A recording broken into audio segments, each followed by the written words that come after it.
Esa es una diferencia como bien fundamental. Cuando uno ve una tarea tan simple como contar letra F, a la gente ve cosas distintas. Entonces, de hecho, ustedes mismos comentaron que habían distintos números de letra F en ese texto. Y fíjate que si en una cosa tan simple como contar letras F nos cuesta ponernos de acuerdo, imagínate en cosas más complejas cómo es ponerse de acuerdo entre las distintas personas.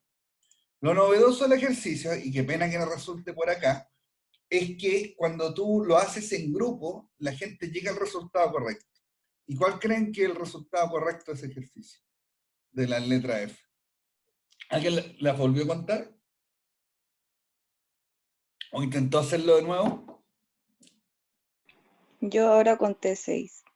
6. ¿Alguien más contó 5, 7, 4? Pueden ponerlo también, sigo contando 5. Bueno, ya, hay 6 letras F. ¿Qué pasa? Que el cerebro tiende a no contar las letras, el off. La palabra off, que está ahí 3 veces, tiene, bueno, obvio, 3 letras F, y eso el cerebro tiende a no contabilizarlo. Y tiende a contabilizar la F que están en Files and Scientific y ¿cuál está la otra? Files. Entonces ahí están las letras que faltan. Son 6, y como les contaba, el cerebro nos omite 3 que están en la palabra off, y por eso las personas llegan a conclusiones distintas. Como les decía, lo entretenido es ver que cuando uno hace esto en equipo y logra conversarlo con otra persona, cuando uno hace el ejercicio en la práctica, con la clase ahí presencial, todos los grupos llegan a la conclusión que son 6. ¿Para qué sirve ese ejercicio? Para mostrar el valor del trabajo en equipo, y cómo muchas veces conclusiones que nosotros somos capaces de elaborar individualmente, cuando la hacemos grupalmente, somos capaces de enriquecer mejor esa conclusión, de considerar más puntos de vista, y en general, las decisiones que se toman de manera colectiva, en general, de ahí vamos a ver algunas reglas que esto tiene, tienden a ser más asertivas que aquellas que tomamos individualmente. No sé si ustedes alguna vez han visto el concepto de sinergia. La sinergia no es otra cosa que la suma de las partes es mayor que la suma individual de todos. Por decir algo, si tenemos 9 personas, la suma de cada uno en productividad sería 9, pero con el concepto de sinergia, la gracia es que logramos que ese 9 pase a ser algo más, y ese algo más es producto del valor que le entrega el trabajo en equipo. Entonces, esa es la idea de lo que vamos a ver hoy día, pero antes tengo que terminar con lo que estamos viendo de poder y política, que ese es un capítulo que aún no está concluso. ¿Ya? Pero a eso nos vamos a abocar en la hora, o un poquito menos, que vamos a tratar de hacer esta clase, de explicar el trabajo en equipo y por qué sirve el trabajo en equipo, por qué se le ha dado una utilidad mayor en este último tiempo, y yo diría que cada cierta etapa o cada cierta época, en gestión de personas, empiezan a haber algunos conceptos que están, por así llamarlo, de moda, en boga o en el tapete. Ahí encontramos, por ejemplo, gestión por competencia, y también encontramos este concepto de trabajo en equipo. Y las compañías, al igual que en el tema del liderazgo, invierten grandes volúmenes de recursos para generar equipo de trabajo. Entonces, también cuando uno ve eso, y lo más probable es que cuando a ustedes les toque interactuar en su vida profesional, participen en más de una capacitación de trabajo en equipo. Yo debería como a 10. Y en el fondo, yo creo que es especialmente relevante que ustedes puedan comprender de qué se trata el trabajo en equipo y cómo se hacen los equipos de trabajo.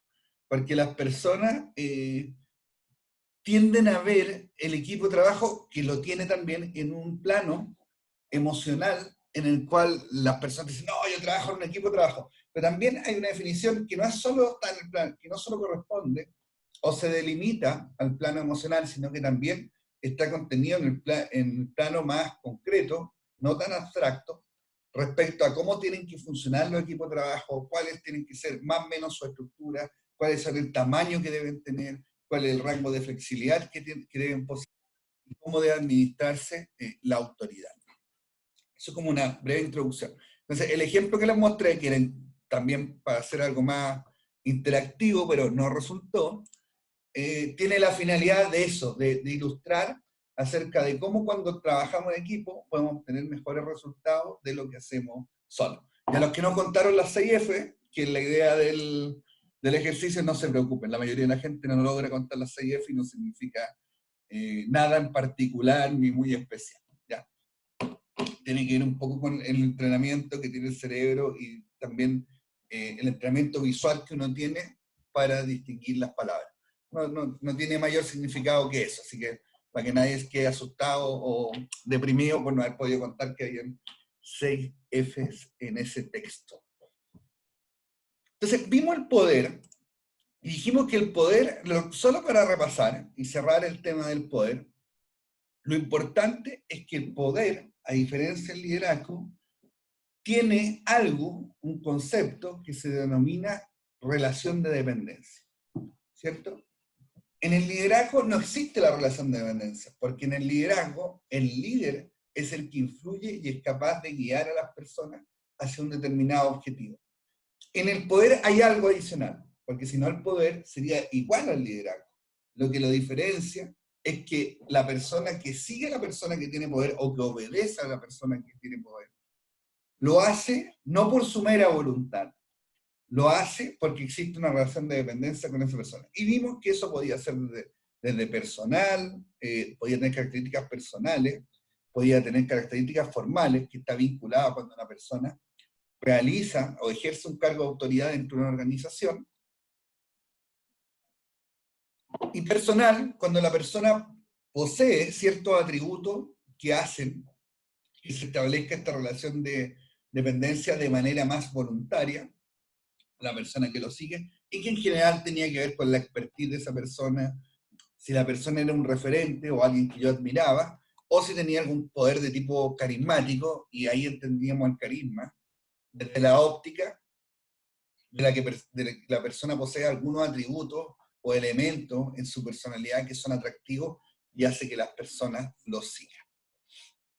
Entonces dijimos que otra cosa importante para determinar cómo funcionaba el tema del poder es esta relación de dependencia, y ahí eran 3 elementos, ¿cierto? Que eran claves para, en el fondo, establecer cuánto era el grado o el nivel de esa dependencia o cuán poderoso es la persona que detenta el poder, ¿cierto? Y dijimos que las 3 cosas que en el fondo nos permitían establecer esa conclusión era primero que el poder, o sea, lo que se tiene, sea importante, lo segundo era que era escaso, y lo tercero era que tenía que ser un recurso insustituible. O sea, por ejemplo, si la persona era experta en algo, no le sirve a esa persona en la relación de dependencia que hayan 10 personas más expertas en ese algo dentro de la misma organización. ¿Ya? Básicamente a eso refiere. Bueno, después vimos las 7 tácticas que ocupan las personas el poder, y acá lo importante, y por eso estoy quizás volviendo un poco sobre esta materia, es que quitarle el concepto, la gente asocia la palabra poder a algo negativo, a algo malo. A algo que más que malo tiene una connotación negativa, o sea que las personas que hacen tácticas de poder en el fondo estuvieran incurriendo en algún tipo de actividades, ¿cierto? Que no serían totalmente legítimas o que tratarían de obtener cosas por otra vía. Y lo importante también acá es que ustedes entiendan que el poder está implícito en un montón de cosas dentro, no solo de las organizaciones, sino de la vida personal y familiar, incluso estudiantil, en el caso de ustedes, que se ejercen. O sea, hay gente que utiliza tácticas de poder incluso en los grupos de estudio. Hay presidentes de centro de alumnos, hay personas que les gusta tener cierto rol de liderazgo o preponderante sobre el resto de sus compañeros de estudio, etc. Entonces, el poder lo vamos a ver siempre en la práctica. Lo que pasa es que las personas cuando empleamos, porque todos lo hacemos cuando empleamos tácticas de poder, nunca somos totalmente transparentes y abiertos cuando decir, mira, en realidad esto que te estoy diciendo es para poder influir en determinada cosa. Nadie hace eso porque se perdería, en el fondo, la gracia y la sorpresa que tienen las tácticas del poder. Pero todas las personas realizan tácticas de poder, y eso como les decía, se ve en todo aspecto o ámbito o espectro de la sociedad. Por lo tanto, hay que reconocer esto desde el punto de vista ya de nuestra asignatura como un fenómeno organizacional, y como un fenómeno organizacional hay que tener atención respecto a las tácticas de poder que existen dentro de los distintos grupos formales o informales que están presentes en la compañía, ¿cierto? Entonces, por eso es bueno distinguir esto. Y también hay muchas personas que constantemente están realizando tácticas de poder. Entonces también es bueno que las conozcan desde el punto de vista, si algún día quieren emplear alguna, lo cual yo lo encuentro absolutamente legítimo, ¿cierto? Hay mucha gente que ascienden determinados puestos porque es capaz de administrar estas tácticas de poder de buena manera. Hay un estudio americano que señala que al momento de seleccionar personal, hay personas que ocupan técnicas que son de administración de las impresiones, que en el fondo son, por así decirlo, estrategias para generar una imagen respecto a mí mismo. Voy a poner un ejemplo. Por ejemplo, hay personas, fíjense en este detalle, que siempre hablan al final. No sé si lo han podido observar, pero cuando hay una discusión en un grupo de 5 o 6 personas, no en un grupo muy grande, hay personas que siempre cierran la conversación. Y eso en general no es algo aleatorio, es algo que la persona planifica, y en el fondo lo que hace esa persona cuando entrega el comentario final, busca como tomar todos los puntos de vista y entregar como la conclusión del grupo. Esa es una táctica de administración de las impresiones para mostrarse en el fondo como una persona que es capaz de liderar, de conducir el equipo y de unir, ¿cierto? De aglutinar las distintas posiciones que existen y poder sintetizarlas y obtener solo una. Y esa es una táctica clásica de poder, ¿cierto? Pero más que de poder, de administración de las impresiones para generar en el otro un pensamiento respecto a mí. Hay personas también que ocupan los elogios de cierta manera. Por ejemplo, no sé, a un colega decirle, oye, qué buenos resultados obtuvieron con tu equipo de trabajo.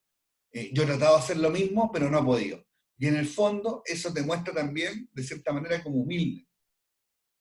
Te muestra como humilde y reconociendo al otro. Entonces, hay un montón de frases que se utilizan con intencionalidad o acciones que las personas realizan que tienen una intencionalidad y que esa intencionalidad busca generar una imagen o un concepto alrededor de ella. Bueno, lo que les contaba es que en Estados Unidos las personas que utilizan estas técnicas en general, he estudiado, es que logran ascender más rápido que las personas que no las utilizan. Y al momento de la selección de personal, también es importante el uso de esta estrategia, ya que los estudios demuestran que se privilegia o se evalúa mejor a aquellas personas que son capaces, ¿cierto?, de generar, ¿cierto?, o de tomar estos cursos de acción que permiten que la otra persona nos perciba de cierta manera. Y ahí existen un montón más de otras posiciones, ¿cierto? Está el que es adulador con el jefe, o patero, o espinita, como dicho bien en jerga nacional. Y esa persona busca establecer, ¿cierto? Busca ocupar la táctica de poder de amistad, ¿cierto? A través del elogio o de la adulación, generar simpatía con la otra persona, que la otra persona tiene generalmente un nivel jerárquico superior o mayor de poder que el que la persona que está adulando tiene, y a través de esa amistad busca poder influir también en la toma de decisiones que esa persona hace. Entonces, en general, las personas elegimos varios caminos, y esos varios caminos tienen que ver con el fondo cómo tener más poder. Todas las personas buscan tener más poder. Eso tampoco también tiene que estar fuera de discusión. Todas las personas buscan tener más poder en los distintos equipos de trabajo que participan, pero lo hacen de distinta manera y de distinta óptica. No todos quieren ser líder del grupo, no todos quieren ser líder del curso, no todos quieren ser presidente del centro de alumnos, ni tampoco todos quieren ser presidente de la República, pero sí quieren ser importantes en el grupo que participa.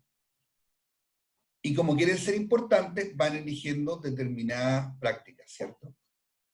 Por ejemplo, hay personas que son importantes en los grupos de estudio porque son los que tienen los apuntes, por ejemplo. Y eso también es una característica típica de los grupos de estudios, que hay una persona que tiene los mejores apuntes. Y la persona destaca por eso. Y eso también le brinda, de cierta forma, un tipo de poder experto. Hay otras personas dentro de los grupos de estudio que son aquellos que se sientan con el compañero y le enseñan, por ejemplo, un ramo que es difícil, que en general son los numéricos como matemática, contabilidad, y que está súper presente. Esa persona también tiene, de cierta manera, un poder experto sobre el grupo.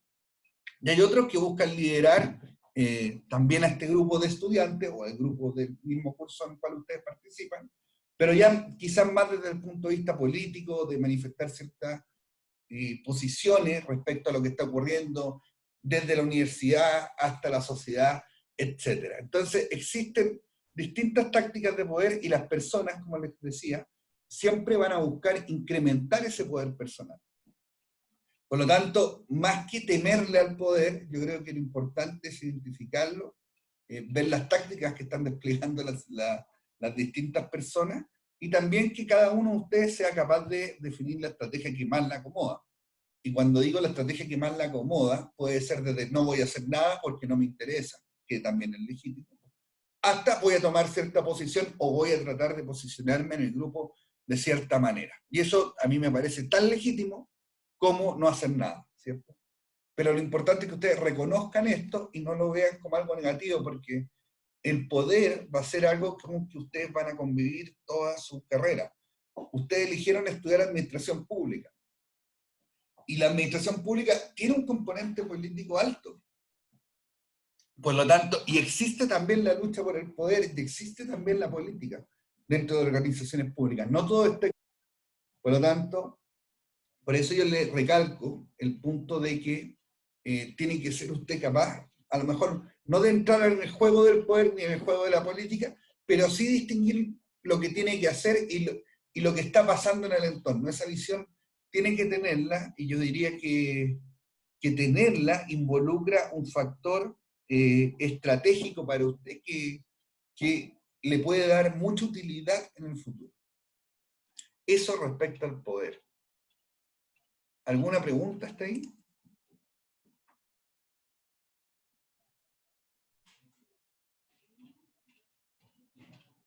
Perfecto. Entonces, cuando dijimos que existía el poder, que existía el liderazgo y que existe la política. ¿Qué es la política desde el punto de vista organizacional? Bueno, este es un ramo de gestión de personas, así que cuando hablamos de política no estamos hablando respecto a la lucha por el poder, que es lo que estudia la ciencia política, sino que la política organizacional tiene que ver con cómo las personas realizan acciones al margen de sus funciones para intentar influir en la distribución de riquezas que tiene la organización. Es decir, el comportamiento político en una organización, uno lo define cuando las personas hacen cosas que no están dentro de la descripción de su cargo, o sea, hacen otro tipo de acción, pero esa acción lo que en el fondo busca obtener es participar o modificar la distribución de recursos o de riqueza o de elementos valiosos que tiene la organización. Así que esa es la definición que nosotros vamos a manejar de comportamiento político en una organización. Y ese comportamiento político se puede expresar de muchas maneras. Las personas generan alianzas, generan relaciones de amistad, generan grupos, ¿cierto? Grupos que buscan acercarse a la autoridad o que buscan en el fondo establecer ciertos elementos de presión sobre temas que son de su interés, se asocian y forman asociaciones de funcionarios. En general, muchos de los comportamientos políticos que uno ve en las organizaciones tienen que ver con asociarse con otros.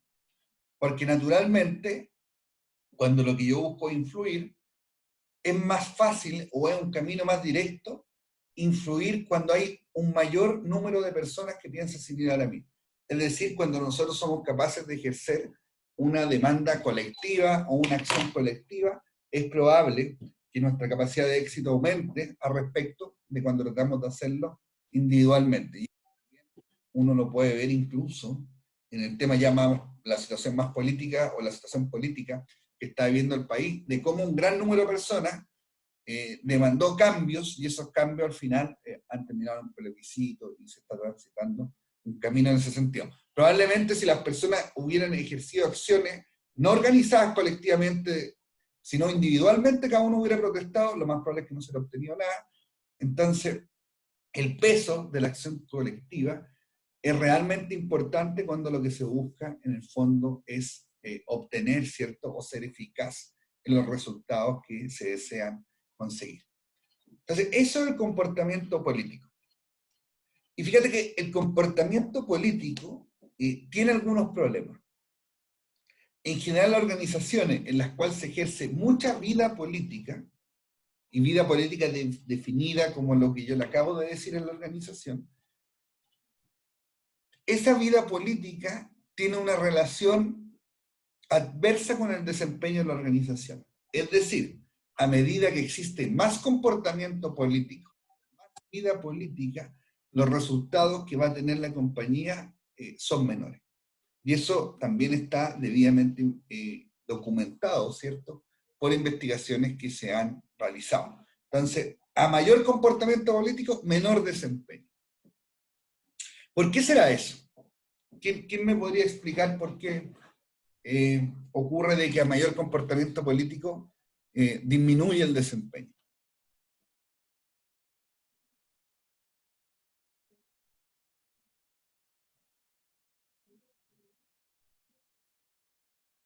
Ya, está menos participativo hoy día que en otras ocasiones, veo.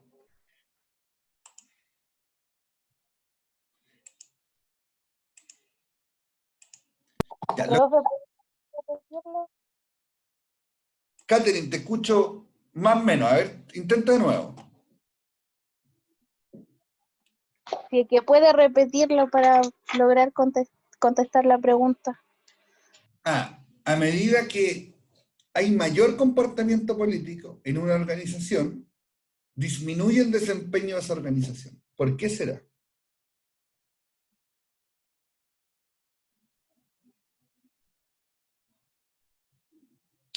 La pregunta es, ¿por qué pasa eso? Porque el poder está como más, es como más presente, como la coerción dentro de las personas y las personas no les gusta eso. Ah, Bueno, buen punto. No les gusta eso, ¿cierto?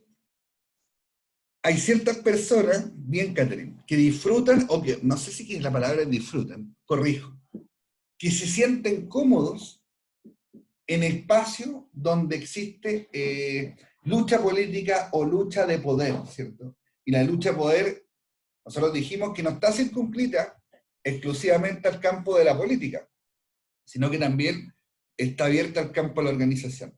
Pero no toda la gente se siente cómoda con eso, así como no toda la gente se siente cómoda hablando en público, ni toda la gente quiere ser jefe, ni toda la gente quiere ser líder, ni toda la gente quiere tener gente a cargo, ¿cierto? O sea, hay distintos modelos de personas. Y en general, el comportamiento político se asocia a algunas características de la personalidad. O sea, las personas que se sienten cómodas con el comportamiento político, en palabras como de la disciplina del comportamiento organizacional, son aquellas personas que tienen un fuerte control sobre sus emociones. O sea, que son capaces de manejarlas, de administrarlas de tal manera, de influir, ¿cierto?, en las relaciones tanto sociales como de poder que existen en una organización. Y no toda la gente tiene esa capacidad, ¿cierto?, de contener sus propias emociones y en el fondo de manipularlas en muchas ocasiones a objeto de poder conseguir algo. Suena como súper maquiavélico o súper frío lo que le estoy diciendo, pero es lo que ocurre. Es lo que pasa frecuentemente en las organizaciones, e insisto, no solo en las organizaciones, pasa en la familia, pasa en el grupo de estudio que ustedes tienen, pasa en el más variado de los ámbitos. Pero no toda la gente, y eso es muy importante lo que decía Catherine, se siente cómoda con eso. Hay gente que no le gusta. Y en general, cuando en las organizaciones se hace mucha política, existe un grupo que resiente eso, que no sabe cómo reaccionar, que siente temor, porque ve que las decisiones que se toman no están sujetas a un marco predeterminado en el cual uno pudiera suponer o establecer cuáles son los resultados de determinados cursos de acción, sino que las personas ven que en el fondo los resultados, que son las decisiones que toma la organización, tienen un elevado nivel de incertidumbre. Y ese elevado nivel de incertidumbre está relacionado con que como yo no manejo los códigos del poder ni del comportamiento político, no soy capaz de discernir cómo se están tomando las decisiones de la organización. Entonces, lo que yo empiezo a sentir es que la organización está tomando decisiones arbitrarias, no basadas en el trabajo de las personas, sino basadas en las relaciones de poder que existen dentro de la organización. Y cuando eso ocurre, yo tiendo, la persona que no me gusta el comportamiento político, tiendo a efectuar conductas defensivas y en el fondo eso se grafica en las personas que hacen lo justo y lo necesario y tratan de no participar en nada más. Y aparte hay un componente emocional también que se va deteriorando en aquellas personas que no participan de la vida política de la organización y en que empiezan a enfrentar crecientes niveles de ansiedad y de estrés. Por lo tanto, el comportamiento político, cuando es excesivo en la organización, tiende a generar cierta caída en el desempeño y se explica por las razones que acabo de señalar y esa, en el fondo, causa van incluso incidiendo en que las personas presenten mayor absentismo e incluso vayan dejando la compañía. Ya, paremos aquí 10 minutos y seguimos y continuamos con la segunda parte del curso.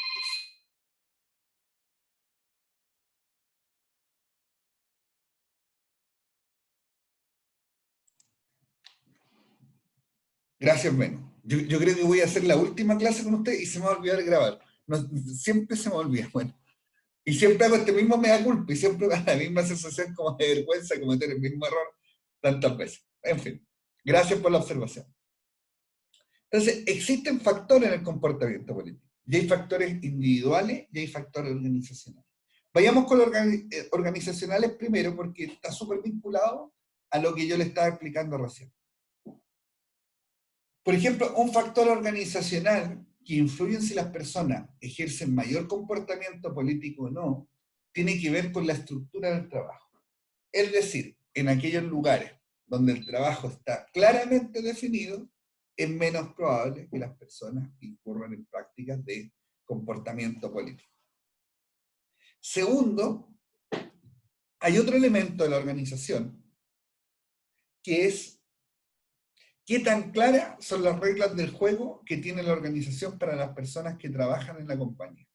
Por ejemplo, qué tan claro es cómo se distribuyen los ascensos, cómo se distribuyen las remuneraciones, cómo se distribuyen algunos beneficios, etc. En general, las personas están o estamos súper atentos a ese tipo de decisiones. Todas las personas desean crecer en la organización, desean tener una mejor posición o tener una mejor remuneración. En general, todas las personas buscan eso. Por lo tanto, dado esa búsqueda, les gusta conocer cómo la organización en el fondo retribuye los esfuerzos que ellos realizan en las funciones que les toca desempeñar. Por lo tanto, ¿qué tan claro eso esté o no para las personas? Determina en el fondo si las personas deciden o no hacer algún tipo de comportamiento político. Por lo tanto, la transparencia que tenga la organización, la definición y cómo eso se le informa a la gente que trabaja de cómo se toman las decisiones, es relevante para disminuir el comportamiento político o la vida política de la organización. Acuérdense que en el primer bloque comentamos que los estudios nos dicen que a medida de mayor comportamiento político de las organizaciones, se obtiene una baja en el desempeño, y también mencionamos, dentro de lo relevante, que a algunas personas les incomoda el comportamiento político y tienden a retraerse, incluso a sentir ciertos niveles de ansiedad y estrés cuando este comportamiento político es muy extensivo o es muy visible en la organización. Por lo tanto, nosotros, como administradores de gestión de personas, también buscamos reducirlo. ¿Y cómo vamos a buscar reducirlo? Bueno, tratando de que las decisiones que se toman en la organización sean predecibles, o sea, las personas sean capaces de poder interpretarlas, y por lo tanto que haya menos margen a que todas las personas tengan que suponer cosas respecto a la compañía. Por lo tanto, si nosotros logramos tener políticas de gestión de personas que sean transparentes, que sean públicas, lo más probable es que obtengamos una reducción del comportamiento político. Yo diría que una de las claves que tienen que tener los departamentos de gestión de personas en cualquier parte, no solo iba a decir en el servicio público, pero en cualquier parte, es que sean capaces de comunicar los distintos ámbitos de la organización. Y comunicar implica desde definir canales de comunicación hasta de cómo nosotros somos capaces de comunicarnos y hablarle a las personas. Eso es para mí clave y permite reducir el comportamiento político. Y lo otro, que es como consejo, yo trato e intento de que donde yo trabajo, el área de gestión de personas tenga cercanía con la gente. Y la cercanía uno la obtiene en gestos que en general no son propios de la formalidad, o sea, no son los que están en el manual de funciones. ¿Qué cosa a usted se le ocurre que puede generar cercanía con las personas en una organización? Si ustedes trabajaran, ¿cierto?, en un área de gestión de personas, ¿qué cosas creen que puede ser cercana? Preguntarles cómo están, cómo mantener una conversación personal, pero no tan personal. Ya es un buen punto, Benú. Por ejemplo, Benú, te pregunto, si tú fueras jefa, ¿qué harías cuando llega a tu trabajo en la mañana? Saludar, preguntar cómo Saludar, están de ánimo, saludar, ¿cierto? cosas Pasar a así. saludar a las personas. ¿Y tú crees que toda la gente que trabaja en un lugar, los jefes pasan a saludar a su equipo de trabajo, no? No, pero No es tan deberían. recurrente. Y saludar genera cercanía. Yo no digo que el jefe pase y se quede sentado media hora tomando café y comiéndose un sándwich, no es la idea. Pero sí que sea capaz, en el fondo, de poder saludar a la persona, preguntarle cómo está y tratar de hacer algún comentario jovial, ¿cierto? Eso ayuda a generar cercanía. ¿Por qué es importante la cercanía? Yo no estoy proponiendo la cercanía simplemente por tenerla, sino que también la estoy proponiendo como parte de estrategia de poder, para que ustedes vean que todo está más o menos enlazado. ¿Por qué? Porque esa cercanía, en el fondo, permite que los mensajes que uno proporcione sean creíbles. O sea, las personas le van a creer más a aquel individuo, ¿cierto?, que conocen o que tienen algún nivel de confianza. Por ejemplo, si yo le digo, voy y anuncio una nueva medida que va a tomar la compañía, y esa medida pudiera generar cierta inseguridad en las personas, va a generar menos inseguridad en la medida que la persona que lo diga sea un interlocutor creíble dentro de la organización. Entonces, por eso es la importancia. Catherine pone almorzar todos juntos. Sí, puede ser, puede ser. Yo, eso no me gusta, o sea, no, sí, no me gusta mucho, dije algo personal. Porque encuentro que la cercanía no tiene, o sea, hay que buscarla, puede ser quizás no almorzar todos juntos siempre, un almuerzo una vez al mes puede ser, pero creo que es importante transmitir preocupación y cercanía. Yo creo que ese es como el punto. El cómo uno se siente cómodo haciéndolo, esa es otra pregunta, ¿cierto? Es otra pregunta, porque también, por ejemplo, almorzar todos los días, puede haber gente que no quiere almorzar todos los días con uno. Eso también es legítimo. Por lo tanto, yo prefiero aquellas interacciones que están más circunscritas al campo de la libertad de las decisiones que uno puede tomar. Profe, Dígame. no me refería a todos los días, también me refería como en ocasiones, Ah, ya. pero lo decía porque cuando yo estuve trabajando, uno siente como esa lejanía porque las jefaturas tienen otro horario de almuerzo. Mm. Entonces, como que ella estuviera almorzando después de mí, como que era raro. A mí me producía eso.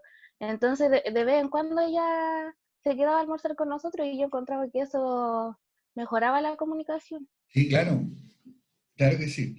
No, sí, una buena idea. Yo mal entendí entonces, Catherine, que era como almorzar siempre juntos. Claro, y ahí cuando algo empieza a ser como medio forzado, yo digo que es mejor evitarlo. Pero claro, sí, ocasionalmente, y es como parte de algo que las personas pueden participar o no, me parece que está bien. Por ejemplo, otra cosa que se puede hacer desde el área de gestión de personas, en general en las organizaciones hay siempre personas que tienen problemas desde el punto de vista de enfermedades graves, que el departamento de recursos humanos o de gestión de personas debe tener conocimiento, por ejemplo, tiene la estadística de cuántas personas llevan o con licencias mucho tiempo. Por lo tanto, una persona que lleva un tiempo muy prolongado, ausente de la organización, uno puede suponer, porque los diagnósticos de las licencias médicas son reservados, pero uno puede suponer que esa persona está en alguna situación compleja y tratar sutilmente de abordarla desde el punto de vista de poder ayudarla, ¿cierto? No se trata de ser metiche y saber en qué está, sino de saber a través de las personas, por ejemplo, las unidades de bienestar, saber si esas personas requieren alguna ayuda, si la enfermedad es grave, si tuvo un accidente, si tiene cáncer, poder orientarle los mecanismos de ayuda, etc. Yo creo que es súper importante que esos comportamientos que son como fuera quizás de lo que define como estrictamente el manual de funciones de lo que debe hacerse, sean acciones que se emprendan desde el área de gestión de personas, porque son bien vistas y recibidas por los funcionarios, y también generan credibilidad, y fuera de eso, me parece que son parte también de la responsabilidad social de las personas que ejercen alguna función directiva en una organización. Por tanto, yo recomiendo que se haga. Y los factores individuales, bueno, hay personas que, también lo dije anteriormente, les gusta el juego de poder y les gusta participar y les gusta afectar, ¿cierto?, esta distribución de riqueza o de beneficios que tiene la organización. Por lo tanto, factores organizacionales, ¿qué tan claras son las reglas del juego? Factores individuales, en general las personas que tienen cierta vocación de poder van a participar o van a establecer comportamientos políticos dentro de la organización. ¿Existe política en las organizaciones públicas? Es una pregunta, ¿cierto? Bueno, comportamiento político existe en todas las organizaciones del mundo. No hay ninguna en que no haya. El tema es cuánto, ¿cierto? Porque vimos que hay una correlación negativa entre desempeño y comportamiento político. Algunos datos. Dijimos recientemente que algo importante para definir el grado de comportamiento político que puede existir en una compañía es en el fondo qué tan claras están las reglas del juego o no.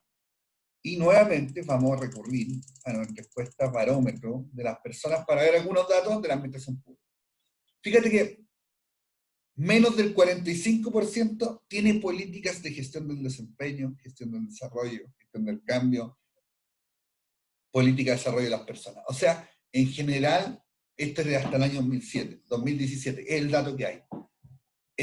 Pero hasta esa fecha, el 45% de los servicios públicos tenía política, en el fondo, respecto a cuál es el marco en que se toman las decisiones. Es bajo, y fíjate que las políticas de gestión del desempeño, que siempre es un tema súper discutible, hay un 37%, y política de desarrollo de personas, que quería estar por último, la gran política, hay un 43%.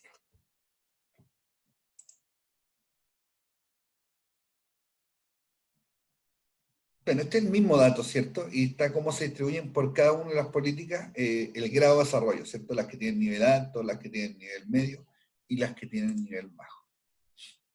Por tamaño de los servicios, mira, esto es interesante. A medida de que mayor grande es el servicio, es más probable que tenga política de gestión de personas, ¿cierto? Entonces, los servicios más pequeños, por lo tanto, son aquellos donde se hace, uno podría suponer, mayor comportamiento político, ya que tienen en menor medida definido cuáles son sus marcos de acción respecto a un tema tan sensible como es la gestión de personas.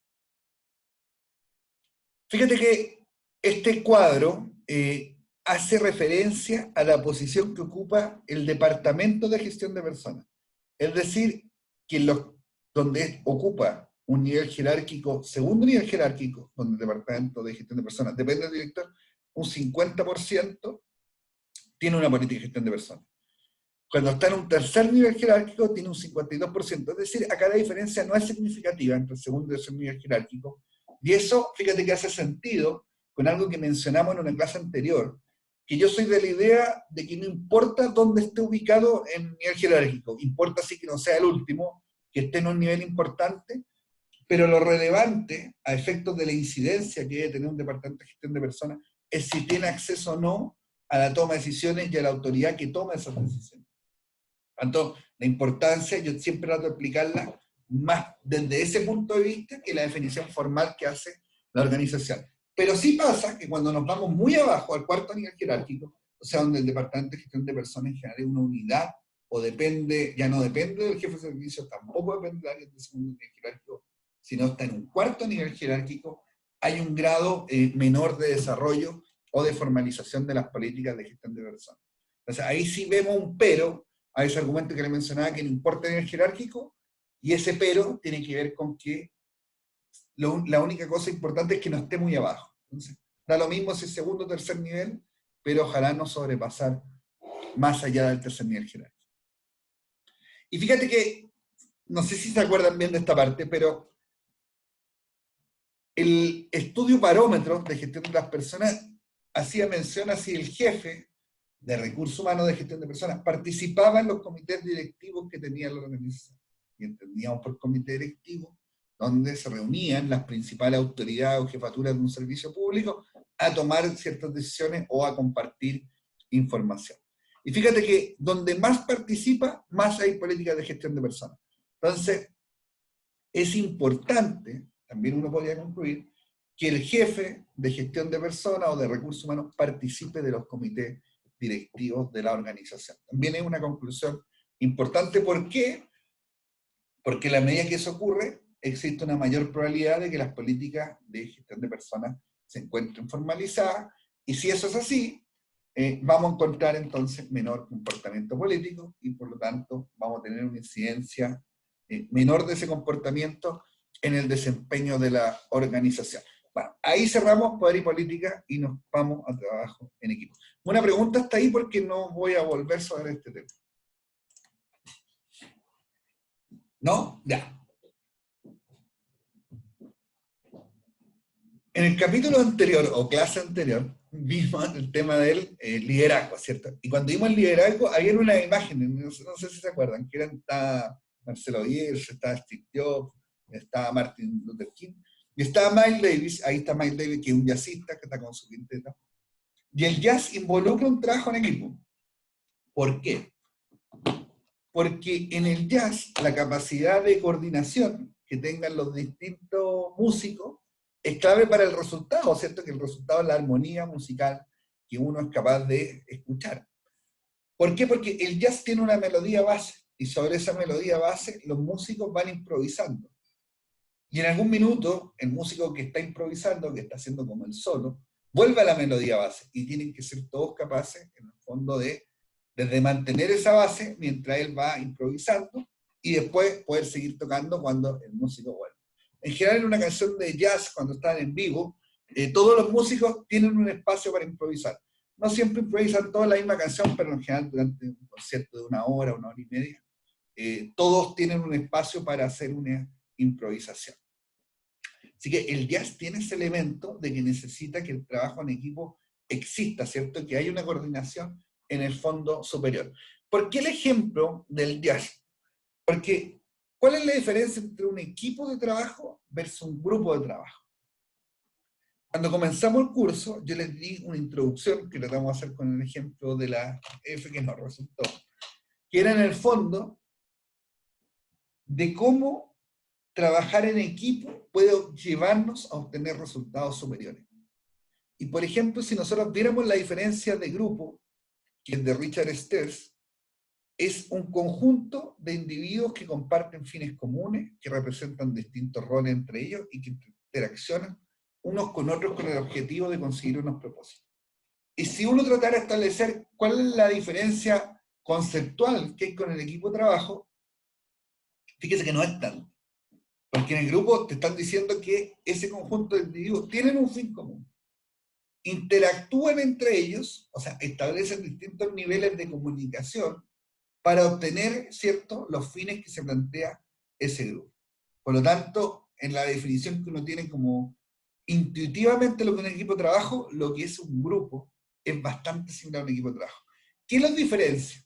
Bueno, la principal diferencia entre un grupo y un equipo de trabajo son los resultados que es capaz de obtener un equipo de trabajo. En general, la diferencia la encontramos más en los resultados que en la definición propiamente tal. Porque en un equipo de trabajo vamos a encontrar también lo mismo, vamos a encontrar un conjunto de individuos que comparten una idea común o un fin común, y que tienen distintos roles, y también esas personas interactúan para obtener, ¿cierto?, la consecución de los objetivos que se plantearon. Pero la diferencia es que el equipo de trabajo es capaz de obtener resultados superiores, y resultados superiores que van desde el ahorro de tiempo y de eficiencia que se puede obtener en un determinado proceso organizacional. También otro concepto súper importante es el concepto de sinergia. Acuérdense que la sinergia es que, por decirlo de cierta manera, es que la suma de las partes es mayor a la suma del todo. Es decir, por ejemplo, nosotros estamos conectados hoy día, que somos 12. Es decir, que nosotros trabajáramos en equipo, podríamos tener un resultado superior, ¿cierto? Un resultado no de 12, sino de 15, de 16 o de 20. Entonces, la diferencia entre el trabajo en equipo y el trabajo en grupo tiene que ver mucho con los resultados. Es la diferenciación principal que existe tanto en la literatura y tanto en lo que uno, en el fondo, puede observar dentro de la organización. Fíjate que esto nació de la empresa automotriz, en particular de una empresa sueca, que es Volvo, y desde ahí se empezó a desarrollar lo que es los equipos de trabajo. En la empresa automotriz se empezó a implementar para resolver ciertos problemas que estaban en la producción, y también para innovar, ¿cierto?, en términos de eficiencia respecto a los procesos de ensamblaje de los automóviles. La gente le da un sentido emocional a trabajar en equipo. Muchas veces uno cuando está trabajando dice, no, yo pertenezco a un equipo de trabajo. Y el equipo de trabajo tiene que ver también con cómo se abordan las tareas en conjunto, o sea, participativamente dentro de un grupo de personas. En general, lo que nosotros encontramos en las organizaciones es la clásica departamentalización. Es decir, que nosotros llegamos a una organización, servicio público, y vamos a encontrar un organigrama. Y ese organigrama, en general, es bien fijo. Y más que con los equipos, da cuenta de los grupos de trabajo que hay al interior de una organización. Porque como la administración pública es un ente evidentemente jerárquico, en general nosotros encontramos el jefe y un grupo de personas que en el fondo desarrollan una determinada labor. Y más que realizar una labor de manera individual, de manera grupal, la van realizando de manera individual. Tiempo atrás, no me acuerdo ni siquiera, y es tanto tiempo, que no me acuerdo siquiera si lo vimos en este curso o en el anterior, yo les dije que nosotros estábamos acostumbrados a trabajar de una manera súper egoísta, o de hacer las cosas muy por sí mismos, ¿cierto? Que nuestra cultura tiene que ver con una cultura súper individualista. Por ejemplo, cuando a ustedes les toca hacer un trabajo, lo que pasa muchas veces, no digo que siempre, puede que alguien me ponga el contraejemplo, no estoy diciendo que siempre, pero sí lo que ocurre muchas veces es que se divide el trabajo en partes. Por ejemplo, ya, yo hago la introducción, yo hago el capítulo 1, tú el 2, el 3 y el 4, y nos juntamos más y después nos juntamos, pegamos el trabajo y lo presentamos. Esa es una clásica definición de trabajo en grupo. Es decir, ustedes no logran que exista sinergia, porque lo que están haciendo, en el fondo, es pegar la suma individual de los trabajos, y eso da un todo. En las organizaciones, y particularmente en el sector público, eso es lo más recurrente. Es decir, cada uno usa una parte, y esa parte se pega y da el resultado global. Cuando trabajamos en equipo, se trata de superar esa suma individual. Por eso el concepto de sinergia es tan importante. ¿Y cómo se supera ese resultado individual? ¿O cómo se agrega sinergia a la organización? Bueno, discutiendo el trabajo. Haciendo que todos hagamos no dividiendo el trabajo en partes, sino que en el fondo puede que haya un responsable de la parte, pero que todos participemos en la construcción del trabajo y opinemos respecto a él.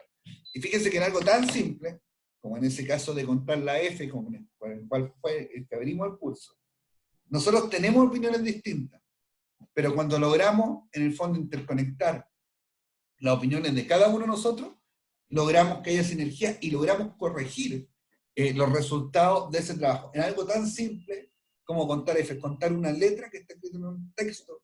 Cuando nosotros lo hacemos como equipo, cuando lo discutimos entre todos, somos capaces de llegar todos a la respuesta correcta. Porque al final la opinión del equipo, el resultado del equipo, el resultado del trabajo de cada uno. Entonces, ¿se logran mejores resultados cuando se realiza el trabajo en equipo? La respuesta es sí. Ahora, si la pregunta es, ¿siempre se logran mejores resultados cuando se trabaja en equipo? La respuesta es no. Existen algunas condiciones para que el trabajo en equipo pueda generar buenos resultados. No siempre se logra, ni no siempre el trabajo en equipo es la respuesta a todos los problemas que tiene la organización.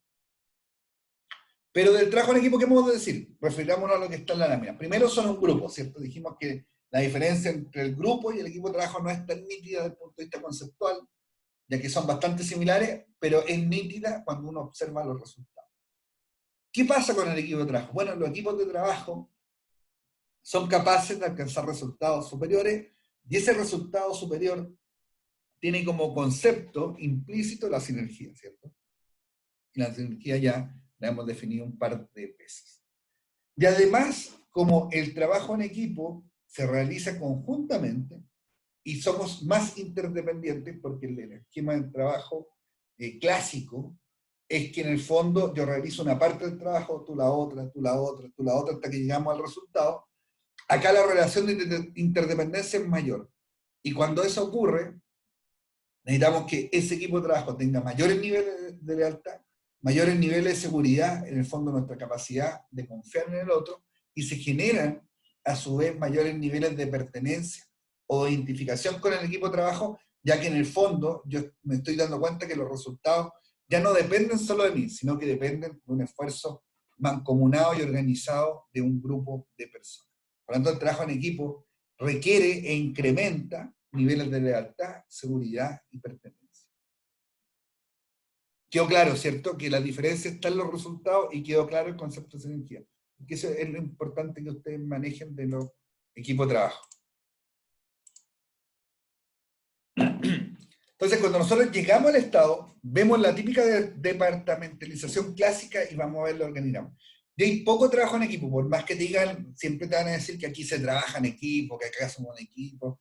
Son como frases como medias clichés, pero en general, si uno quisiera como discernir si verdaderamente las personas trabajan en equipo o no, debiera ver el nivel de interdependencia que hay en los trabajos. Si uno lo que observa finalmente que cada persona hace su parte, bueno, a lo mejor trabajan con un muy buen grupo de trabajo, pero eso no significa que exista trabajo en equipo. Es difícil hacer trabajo en equipo en el Estado. Profe, Dígame. ¿Quién está ahí? yo creo que, Catherine, yo creo que esa frase va más relacionada como a la responsabilidad ante, no sé, algún problema a la organización o dar la solución a un problema, más que la función en sí que haga la persona. Cuando dicen nosotros trabajamos en equipo, Sí, porque en ¿o general no? trabaja en grupo cuando dice Catherine, porque el trabajo en equipo, como le decía, tiene que ver con que las personas sean interdependientes en lo que hacen. O sea, hayan grados de interdependencia, porque yo le insisto, cuando, por ponerle un ejemplo más al alcance de la mano de ustedes, cuando ustedes dividen el trabajo en yo hago el capítulo 1, tú el 2, tú el 3, el 4, eso no es trabajo en equipo, lo que en el fondo hicieron fue coordinarse para dividir algo y hacerlo individualmente y después presentarlo, ¿cierto? Eso en las organizaciones, que es como muy básico cuando uno lo presenta en términos de un trabajo, también ocurre. En las organizaciones también pasa que se coordinan y dividen en parte el trabajo y después lo juntan y eso da un resultado final. Cuando la persona dice que trabaja en equipo, esa frase, la palabra equipo, también tiene un componente emocional. Todos queremos trabajar en equipo, porque nos han dicho que trabajar en equipo es como lo correcto, pero además tiene el componente de la pertenencia, del sentido de que soy parte de algo, de que lo estamos haciendo bien. O sea, la frase de trabajar en equipo evidentemente tiene un componente emocional. Por lo tanto, muchas veces la persona cuando dice que trabaja en equipo, lo que en realidad te está expresando, más que esta definición que es más técnica, y por eso en los ámbitos públicos hay técnicos desde el punto de vista de la gestión de personas, lo que está diciendo es que se siente contenta donde está. Por lo tanto, como se siente contenta, la persona siente que trabaja en equipo, más allá si hay un grado de interdependencia, de si todos contribuyen a solucionar los problemas, de que constantemente coordinamos el trabajo en conjunto. Lo que yo siento, porque en realidad no es una respuesta que está en el libro, que cuando la persona te dice, yo trabajo en equipo, te está diciendo más que esto, te está diciendo en el fondo que está contenta donde está. Eso es lo que yo siento, ¿ya? Entonces, el trabajo en equipo agrega valor y en general lo que recomienda, ¿cierto? La literatura y los estudios que se han hecho, es que cuando definamos equipos de trabajo, no sean equipos muy grandes. Eso es lo primero que te dice la literatura. En general, hagamos equipos que vayan desde 5 a 12 personas en función de lo que queremos hacer y de la complejidad de la labor que se tiene que realizar. Y cuando elegimos personas, ¿cierto? Para que integren el equipo de trabajo, en general también lo que se recomienda es que las personas primero tengan la experiencia técnica respecto a la materia que se va a abordar. Segundo, que tengan habilidades, ¿cierto?, para identificar problemas y resolverlos. Y tercero, que las personas compartan la capacidad de escuchar, ¿cierto? Y escuchar tiene que ver con prestarle atención al otro y ser capaz de discernir lo que está expresando. Otras cosas importantes que deberían tener las personas que participan en equipos de trabajo es ser capaces de ser estables emocionalmente, y otra conducta o atributo de la personalidad que está relacionada positivamente con el desempeño del equipo de trabajo es la capacidad de la persona de ser extrovertida. Es decir, aquellas personas que tienen mayor capacidad de expresarse y de comunicarse, en general aportan más al equipo de trabajo que aquella persona que es muy introvertida. Eso como algunas características de las personas que debieran participar en el equipo. También hay algunos elementos que se recogen en algunos textos respecto a si las personas deben ser más homogéneas o más heterogéneas, es decir, si tienen que ser más uniformes o más diversas. Claro, cuando uno enfrenta un grupo muy homogéneo, tiene el problema, ¿cierto?, de no escuchar lo distinto. Y cuando uno enfrenta un grupo muy heterogéneo, tiene el problema de ponerse de acuerdo. Y a veces cuando grupos muy heterogéneos tratan de buscar soluciones, llegan a soluciones que tratan muy de dejar contento a todos, más que a lo mejor de ser la respuesta correcta. ¿Qué nos dice también la literatura? Bueno, la literatura nos dice que a medida de mayor complejidad de un problema, funcionan mejor los grupos más heterogéneos, y cuando el problema es más simple, es mejor tener grupos reducidos y más homogéneos. Ok, hay 4 tipos de equipos de trabajo y son los que están ahí. Hay de solución de problemas, es decir, cuando las personas se conforman para ver un determinado problema organizacional. En general, este tipo de equipo de trabajo se establece en procesos productivos, ¿cierto? Por ejemplo, vimos que esto nació de la compañía sueca Volvo, y la compañía sueca Volvo es una compañía que fabrica autos, por lo tanto, los típicos problemas de producción requieren en general soluciones de equipos de trabajo. Hay equipos autodirigidos, es decir, aquellos equipos, en los cuales no existe un jefe. Son autodirigidos y funcionan en general de manera independiente, son capaces de establecer sus propios objetivos, en algunos casos incluso evalúan a su propio gente que es parte del equipo. Equipos multidisciplinarios, ¿cierto? Equipos que por lo general, esto sí yo creo que funciona un poco más en el Estado, que son equipos multidisciplinarios pero que abordan o están dedicados a una tarea puntual. Es decir, son grupos que nacen para resolver una tarea que hay que abordar y que en general dejan de existir cuando esa tarea ya fue cumplida o fue realizada. Y equipos virtuales, ¿cierto?, que tienen que ver con la conexión, ¿cierto?, por internet y cómo nosotros nos podemos trabajar virtualmente e incluso funcionar como equipo de manera remota. Como les comentaba, la tendencia nuestra es organizarlo más en grupo que en equipo.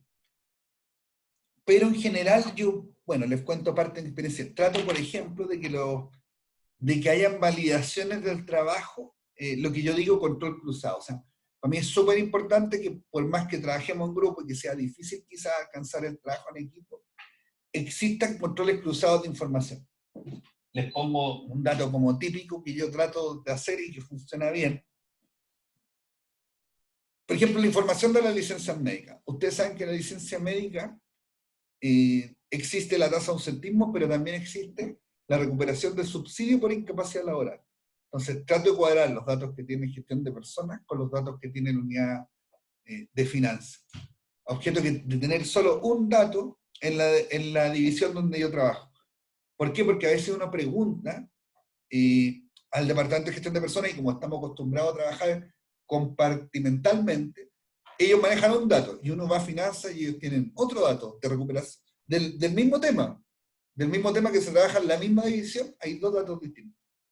Y eso, aunque les parezca increíble, pasa, y pasa en todos los servicios públicos donde yo trabajo. Y en general hago un esfuerzo para que la gente se coordine, comparte esa información, trabaje más en equipo, y en el fondo podamos construir un dato. ¿Qué es lo importante de eso? Que en general, así como en las Fs que vimos al principio, ese dato termina siendo el dato verdadero. Porque cuando comparo las dos bases de datos, cada uno va corrigiendo sus propios errores y se llega a la base de datos común, que es la correcta en el fondo. Entonces, a veces hacer trabajo equipo en el Estado es difícil, pero no pierden ustedes la perspectiva de que si no podemos hacer trabajo en equipo por distintas razones, hay que hacer que ciertas cosas o ciertos elementos de lo que hacemos existan, lo que yo digo, controles cruzados o interacción mínima entre las distintas unidades que están asociadas a una cadena productiva. Eso sería por hoy. Les deseo éxito en la prueba.